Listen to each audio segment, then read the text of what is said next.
ಒಂದು national day 28 February 2026 ಈ ಕಾರ್ಯಕ್ರಮಕ್ಕೆ ನಮ್ಮ ಶಾಲೆಯ ಮುಖ್ಯ ಶಿಕ್ಷಕರಾಗಿರುವಂತಹ OM ಸರ್ ಅವರಿಗೆ ಈ ಕಾರ್ಯಕ್ರಮಕ್ಕೆ ಹೃತ್ಪೂರ್ವಕ ಸ್ವಾಗತವನ್ನು ಕೋರುತ್ತೇನೆ. And I extend a very warm welcome to all my colleagues and also dear children. Now I request Adi sir to deliver the information on this occasion. So ವೇದಿಕೆಯಲ್ಲಿ ಆಸೀನರಾಗಿರತಕ್ಕಂತಹ ಕಾರ್ಯಕ್ರಮದ ಅಧ್ಯಕ್ಷತೆಯನ್ನು ವಹಿಸಿರ್ತಕ್ಕಂತಹ ನಮ್ಮ ಶಾಲೆಯ ಮುಖ್ಯೋಪಾಧ್ಯಾಯರು ಮತ್ತು ಎಲ್ಲ ನನ್ನ ಪೂಜನೀಯ ಗುರುಗಳೇ, ಇವತ್ತು ನಿಮ್ಗೆಲ್ರಿಗೂ ಗೊತ್ತಿದೆ, ಇಡೀ ದೇಶಾದ್ಯಂತ ಫೆಬ್ರವರಿ 28 ವಿಜ್ಞಾನ ದಿನಾಚರಣೆಯಾಗಿ ಆಚರಣೆ ಮಾಡ್ತಾರೆ. ಸೊ ರಾಮನ್ ಎಫೆಕ್ಟ್ ಅಂತಕ್ಕಂಥದ್ದನ್ನ ಯಾರು ಕಂಡುಹಿಡಿದಿದ್ದು? ಸಿ.ವಿ. ರಾಮನ್. ಸೊ ನಿಮ್ಗೆಲ್ರಿಗೂ ಗೊತ್ತಿದೆ, ನಾವು ಆಕಾಶ ಏಕೆ ನೀಲಿಯಾಗಿದೆ? ಸೊ ಸಾಮಾನ್ಯವಾಗಿ ಸೂರ್ಯನ ಬೆಳಕು ಬಿಳಿಯಾಗಿರುತ್ತೆ.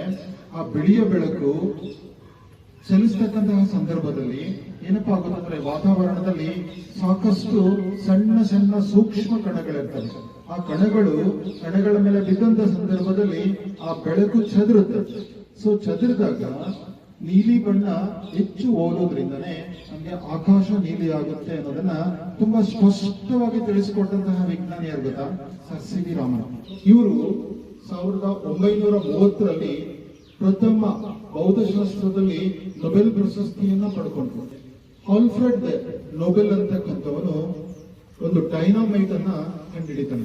ದೊಡ್ಡ ದೊಡ್ಡ ಗುಂಡುಗಳನ್ನ ಅವನ್ನೆಲ್ಲ ಪುಡಿ ಮಾಡೋದಕ್ಕೆ ಅವನು ಸಂಶೋಧನೆ ಮಾಡ್ತಾನೆ.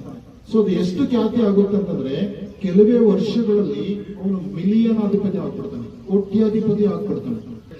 ಒಂದ್ಸಾರಿ ಅವನು ಬೇರೆ ದೇಶಕ್ಕೆ ಯಾವುದೋ ಒಂದು ವಿಚಾರವಾಗಿ ಹೋಗ್ಬೇಕಾಗುತ್ತೆ. ಅವರ ಫ್ಲೈಟ್ ಕೆಲವೇ ಕ್ಷಣದಲ್ಲಿ ಮಿಸ್ ಆಗ್ಬಿಡುತ್ತೆ. ಮುಂದೆ ಆಕ್ಸಿಡೆಂಟ್ ಆಗ್ಬಿಟ್ಟು ಫ್ಲೈಟ್ ಅಲ್ಲಿ ಇರ್ತಕ್ಕಂಥ ಎಲ್ರೂ ಸಹ ಸತ್ತೋಗ್ಬಿಡ್ತಾರೆ. ಆದ್ರೆ ನೆಕ್ಸ್ಟ್ ಡೇ ಪೇಪರ್ ಅಲ್ಲಿ ಬರುತ್ತೆ, ಸಾವಿನ ವ್ಯಕ್ತಿ ಇನ್ನಿಲ್ಲ ಅಂತ ಹೇಳ್ಬಿಟ್ಟು.